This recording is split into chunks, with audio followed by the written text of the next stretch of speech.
ఈ బిజినెస్ ఏదైనా మీ ఊర్లో ప్రమోషన్ చేయాలంటే అది సుమన్ టీవీతోనే సాధ్యం. ఇప్పుడే సంప్రదించండి. Welcome to Suman TV. ఆ అమ్మవారిని దర్శించుకుంటే కోరిన కోరికలు నెరవేరుతాయని ఈ జిల్లా వాసుల ప్రగాఢ నమ్మకం. ఆ అమ్మవారిని కుల మత భేదం లేకుండా అందరూ దర్శించుకుంటారు. అదే విధంగా ఈ తల్లి తలమానికంగా నిలుస్తూ అత్యంత వేగంగా అభివృద్ధి వైపు ప్రయాణిస్తున్న ఆలయం ఈ ఆలయం. ఆ అమ్మవారు ఎవరో కాదు, కడప జిల్లా పెళ్లిమరి మండలం నంది మండలం సమీపంలోని పాపాగ్ని నది సమీపంలో వెలసిన కొండగంగమ్మ తల్లి ఆలయంలో మనం ఉన్నాము.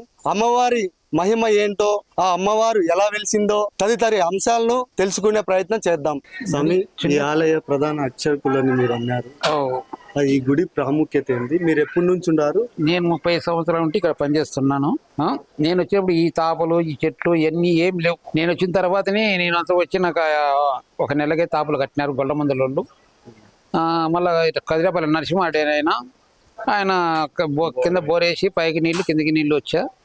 ఒక రోజు అభివృద్ధి అయితే వచ్చా. అక్కడ ట్యాంకీలు కట్టి నీళ్ళు ఉండేదానా. ఇంకా తర్వాత నీళ్లు ఎప్పుడు వచ్చినాయో ఇంకా అందరూ ట్యాంకీలు ఇంకా చెట్లు బేబట్టి అందరు ఒకదానికొకటి పెరిగిపోయాయి. ఇంకా బాగా డెవలప్ అయింది. దేలం కూడా బాగా భక్తులు అనుకున్న కోరికలు నెరవేరుతున్నాయి. నేను కూడా ఎవరికైనా పిల్లలు లేనప్పుడు వీళ్ళతో కట్టిస్తా. వాళ్ళ పిల్లలు కూడా పుడుతున్నారు. పిల్లలు లేని వారికి కూడా ముడుపులు కడితే పిల్లలు వాళ్ళ ఊళ్ళ మీద పైటేసిన చేత కట్టించా. ఇప్పుడు బాగా సంతోషంగా బాగా వచ్చి బాగా పిల్లలు పుడుతున్నారు. బాగా ఒకరికొకరు పుట్టింటికలని అభివృద్ధి అవుతుంది. తలవీలు కూడా తలవీలు తీస్తారు. మామూలుగా యాటలు కోస్తుంటారు, కోళ్ళు కోస్తుంటారు, దునబోదులు కోసుకుంటా ఉంటారు, అన్ని కోసుకుంటా బాగా చేసుకుంటా ఉంటారు. స్వామి నమస్కారం. నమస్కారం అండి. ఈ కొండగంగమ్మ తల్లి ఎప్పుడు వెలిసింది? అండ్ ఇంకొక విషయం, ఈమె మహిమ ఏంటి? ఈమె వచ్చేసి రాజుల కాలం నుంచి ఉందండి. ఇక్కడ ఊర్లో కోటగోడల్లో చిక్కింది అమ్మవారి విగ్రహము. చిలేకంపల్లి వాళ్ళకు మా ఆడబిడ్డ అంటారు ఊర్లో గ్రామంలో. ఆమెను ఇక్కడ కొండపైకి తీసుకొచ్చి నా పేరు కొండగంగమ్మ అని పేరు పెట్టండి అని చెప్పడం జరిగింది. ఇప్పుడు ఇక్కడ తీసుకొచ్చి పైన చిన్న పందిరి మాదిరి వేసి గుడి మాదిరి కట్టినారు.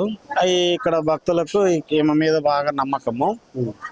అక్కడ ఏదన్నా మనసులో భక్తులు అనుకున్న కోరికలు తప్పకుండా నెరవేరుతాయి. భక్తులు ఎక్కడెక్కడి నుంచి వస్తారు? భక్తులు అప్పుడు ఇక్కడ చుట్టుపక్కల గ్రామాల నుంచి వస్తున్నారు. ఇప్పుడు చుట్టుపక్కల జిల్లాలు ఎక్కడెక్కడ హైదరాబాద్, అక్కడ చెన్నై, అక్కడ నుంచి కూడా రావడం జరుగుతుంది ఇప్పుడు అధిక సంఖ్యలో. ఏ రోజు ఇక్కడ ప్రాముఖ్యత ఉంటుంది? సంవత్సరంలో ఏదైనా ఒక రోజు? ఇప్పుడు ఇక్కడ ఆదివారం బాగా బాణాలు పెట్టి జంతు బలులు, కోళ్ళు, ఆటలు అట్లా ఇస్తారు. ఉగాదికి పర్వదినంగా ఇక్కడ భావిస్తారు. ఉగాది పండుగ రోజు ముందు రోజు 2 రోజులు, ఉగాది రోజు బాగా గొప్పగా అన్నదానము భక్తులకు విరివిగా చేసి ఇక్కడ జాతర మాదిరి చేస్తారు. అమ్మవారికి ఊరేగింపు, అమ్మవారి ఊరేగింపు, కోలాటాలు అవి ఇవి చేస్తారు. ఊరేగింపు అనేది నంది మండలంలోనే జరుగుతుందా లేకపోతే చుట్టుపక్కల పల్లెలలో? లేదండి, ఇక్కడ నంది మండలంలో ఈ నుంచి అక్కడ నుంచి తీసుకొని వస్తాం అమ్మవారిని గ్రామంలో నుంచి. ఇక్కడ నుంచి అమ్మవారు మొదలైందంటే రాత్రి 7 గంటలకు అట్లా బయలుదేరిందంటే ఊరంతా తిరిగే కొద్దీ ఊర్లో కూడా జంతు బలులు ఇస్తారు. ఇంటింటి కాడ తిరిగి ఊరంతా తిరిగి వచ్చి మళ్ళా మన కుదుట పడే కొద్దీ మధ్యాహ్నం 12-1 గంట అవుతుంది ఇక్కడికి వచ్చే కొద్ది. అమ్మవారు నైట్ అంతా మెరవన్లోనే ఉంటారు. స్వామి, అదే విధంగా ఇక్కడ ఉన్నటువంటి భక్తులు గాని కుల మత భేదాలు లేకుండా వచ్చి దర్శించుకుంటారు. అందరు వచ్చి దర్శించుకొని వాళ్ళ కోరికలు ముక్కుబడులు ఏమన్నా ఉంటే చెల్లించుకొని టెంకాయలు కానీ ఇట్లా ఏదన్నా పూలమాలలు ఇట్లా చేసుకొని అర్పించుకొని పోతుంటారు. ఈ ఆలయానికి కమిటీ అనేది ఉందా? ఉంది అండి, కమిటీ ఉంది. ఇది ఎండోమెంట్ అన్నమాట. ఈఓ సార్ ఉన్నాడు, కమిటీ మెంబర్స్ ఉంటారు, ఆలయ ధర్మకర్తలు ఉంటారండి. నంది మండలం వాళ్ళు ఈ గ్రామస్తులేనా లేకపోతే ఇక్కడేనండి? నంది మండలం వాళ్ళే. వారు వారం వచ్చి అమ్మవారిని దర్శించుకుంటారా? వస్తూ ఉంటారండి. ఆలయ అభివృద్ధి పనులు చేస్తారు. అన్నదానం తిన్నాళ్ళప్పుడు అన్నదాన కార్యక్రమాలు ఏర్పాటు చేస్తారు.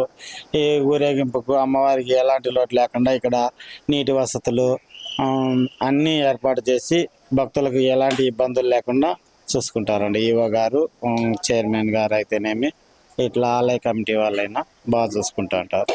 ప్రతి సంవత్సరం ఉగాదికి ఇదే రథం మీద ఊరేగింపు చేయడం జరుగుతుంది. నంది మండలంలోని ప్రతి వీధిలో ప్రతి ఇంటి వద్ద అమ్మవారి దర్శనం అనేది అందరికీ అందజేయడం జరుగుతుంది. ఈ అమ్మవారి మహత్యం అంతా ఇంత కాదు, ఆ అమ్మవారిని దర్శించుకున్న వారు ఎందరో.